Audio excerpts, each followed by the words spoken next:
Pastor, suster, Bapak, Ibu, saudara-saudariku yang terkasih di dalam Tuhan. Minggu yang lalu kita baru mendengar Magna Carta, Undang-Undang Dasar dari pengikut-pengikut Tuhan Yesus. Dan hari ini dia mengajak kepada kita bagaimana menerapkan apa yang menjadi keinginan hatinya. Saya pikir kalau para ahli politik ketika mau lagi mencanangkan visi misi luar biasa nih, dan ketika membuat menerjemahkan visi misi mereka dalam program-program kerja, kadang itu begitu bombastis. Akan ada ini, dan dalam beberapa tahun semuanya akan selesai. Orang miskin akan berkurang. Di mana-mana ada sekolah, rumah sakit, dan segala sesuatu. Nanti kalau nggak percaya nanti tunggu tahun depan nih kita pemilihan umum nih, nanti kita dengar siapa lagi mau datang bohong kita. Jangan-jangan kita juga suka dibohongi Nah, makanya kita selalu pilih orang yang sama saja yang suka bohong-bohong kita untuk duduk di atas. Bapak, Ibu, saudara-saudariku yang terkasih dalam Kristus. Ternyata program kerja Tuhan Yesus itu sangat sederhana.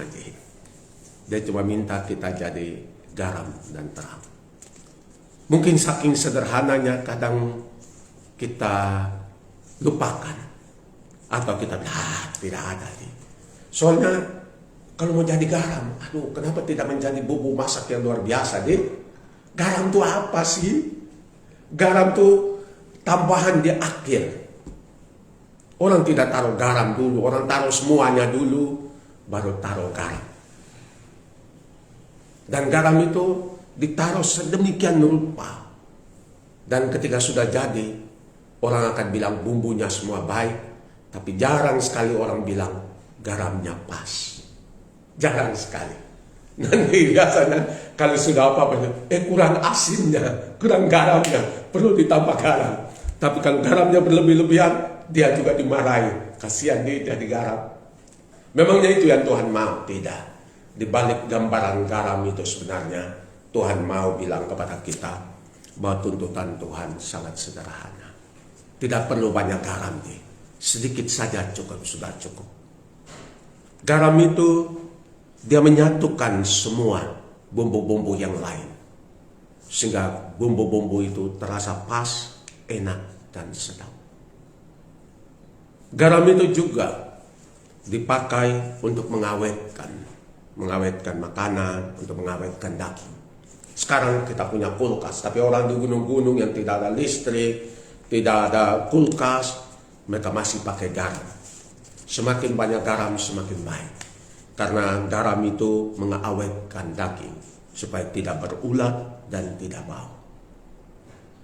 Garam itu juga biasanya dipakai juga untuk menyembuhkan. Kalau kita di dekat dengan rumah sakit, banyak obat di mana-mana, gampang kita pergi apotek. Tapi orang gunung, orang kampung tidak ada obat.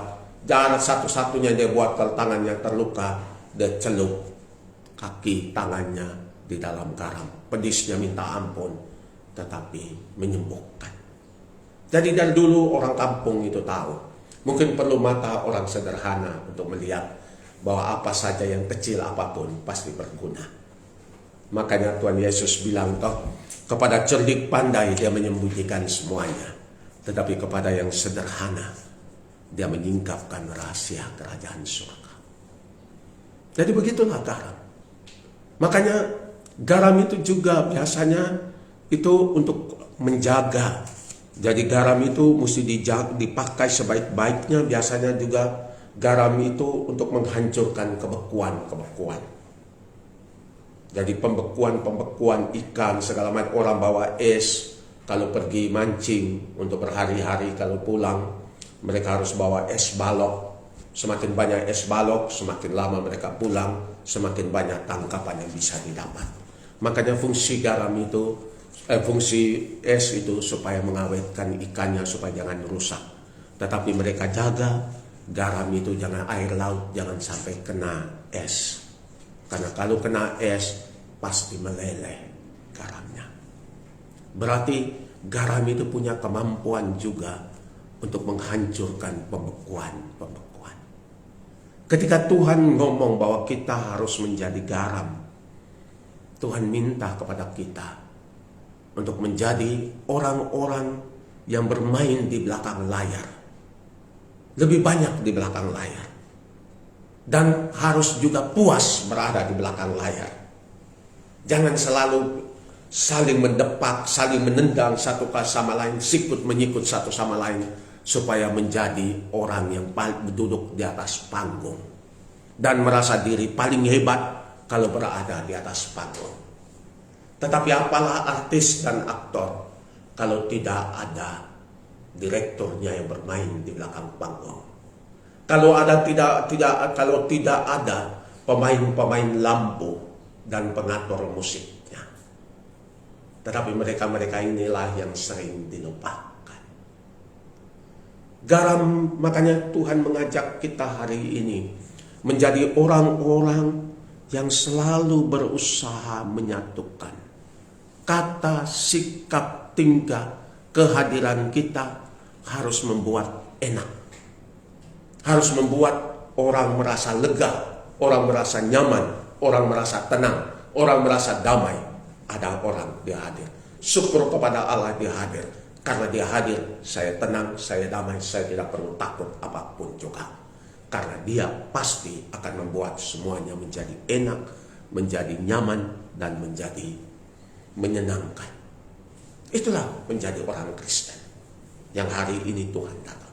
Makanya ketika dia datang, tidak ada lagi kebekuan. Ketika dia datang, tidak ada lagi kuasa-kuasa dalam kata sikap yang menghancurkan. Karena ketika dia datang, ada penyembuhan, ada kedamaian, ada sukacita.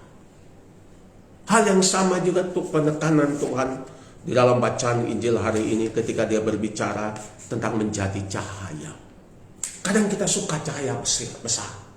Seolah-olah kalau cahayanya kecil, dia tidak mampu mengalahkan kegelapan. Tapi sebenarnya enggak. Kegelapan itu pasti takluk dengan cahaya, sekecil apapun cahaya. Dan ketika ada cahaya, ada terang. Ketika ada cahaya, orang mampu melihat di mana ada bahayanya, di mana jalan aman, di mana jalan yang bisa dilewati, yang mana yang tidak boleh. Makanya ketika Tuhan bilang menjadi cahaya, Tuhan bilang bahwa kehadiran kita itu haruslah menerangi. Kehadiran kita itu harus membuat orang menemukan jalan hidupnya. Dan bukan kehadiran kita membuat orang terbeban, lalu menjadi ngos-ngosan dan ketakutan dalam hidup mereka. Tapi kehadiran mereka menjadi lega. Makanya dalam bacaan pertama hari ini, yang dibaca oleh Pastor Ernesto tadi, kita mendengar dari kitab Yesaya. Dia bilang bahwa aku mengendaki supaya engkau membagi-bagikan makanan. Ketika Anda tidak punya makanan, ketika Anda sakit, ketika Anda tidak punya baju, hidupmu itu menjadi tertekan. Ada sesuatu yang kurang. Ada sesuatu yang tidak membuat Anda merasa bahwa Anda ini orang. Ada sesuatu yang kurang. Makanya ketika kita menjadi terang dan menjadi garam bagi mereka ini adalah ketika kita datang membantu mereka, membuat mereka menjadi orang. Menjadi orang. Ada suatu ketika di Brasil dulu, kita minta kita buat talier, tempat untuk cetak baju untuk anak-anak muda. Salah satu kata yang kami cetak itu nunca tomar o lugar das asas. Você pode ajudar, mas nunca tomar a posição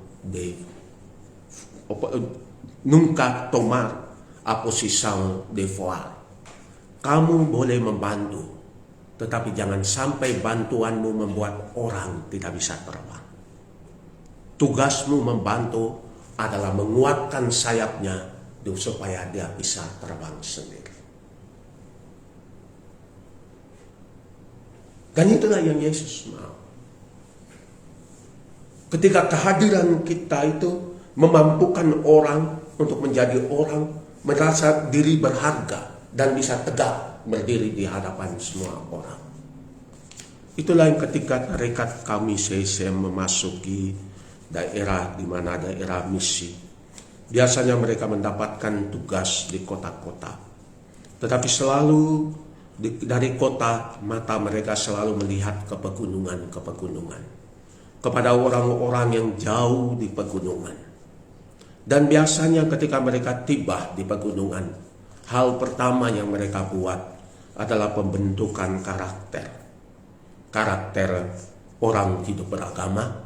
Makanya mereka membentuk tempat-tempat, membangun tempat-tempat dan membentuk orang-orang supaya bisa menjadi pemuka-pemuka agama di satu sisi. Di sisi yang lain, mereka membangun sekolah-sekolah. Dan pembangunan sekolah pada saat itu tidak gampang. Uang susah segala macam, tetapi mereka selalu ingin bangun sekolah. Supaya apa? Anak-anak gunung, anak-anak yang jauh dari kota itu bisa belajar.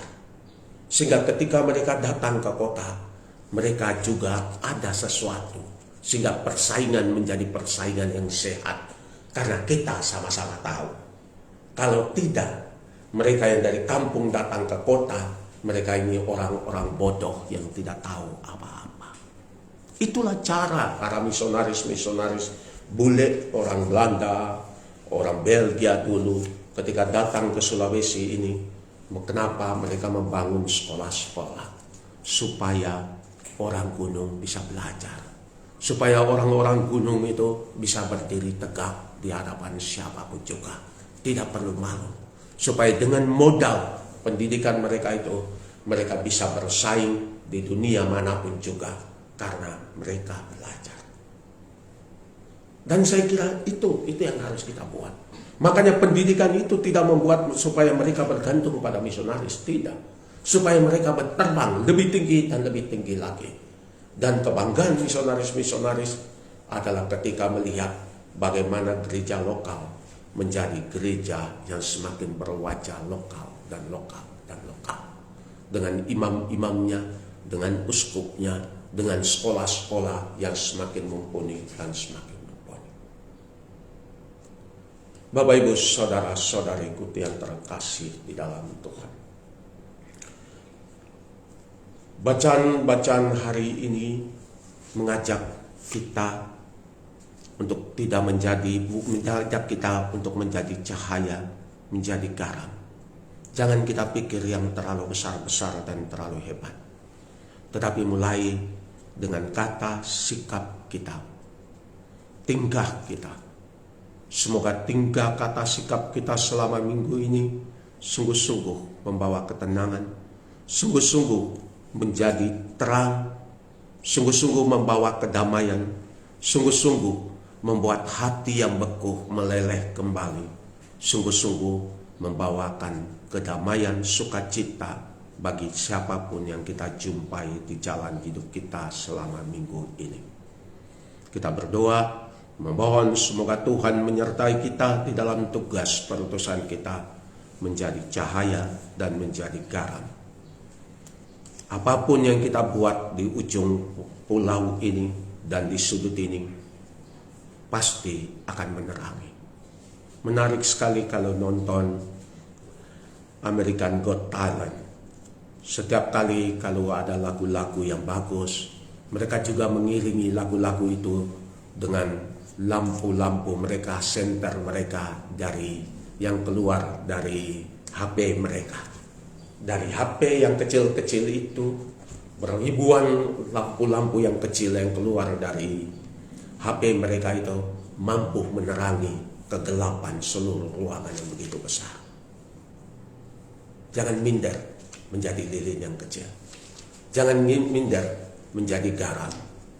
Garam yang mungkin cuma sedikit saja, sementara kebutuhan ada begitu banyak. Tapi apapun yang sedikit, berilah dirimu seutuhnya dan sehabis-habisnya. Pasti akan membawa perubahan, pasti akan membawa perbedaan dalam hidup.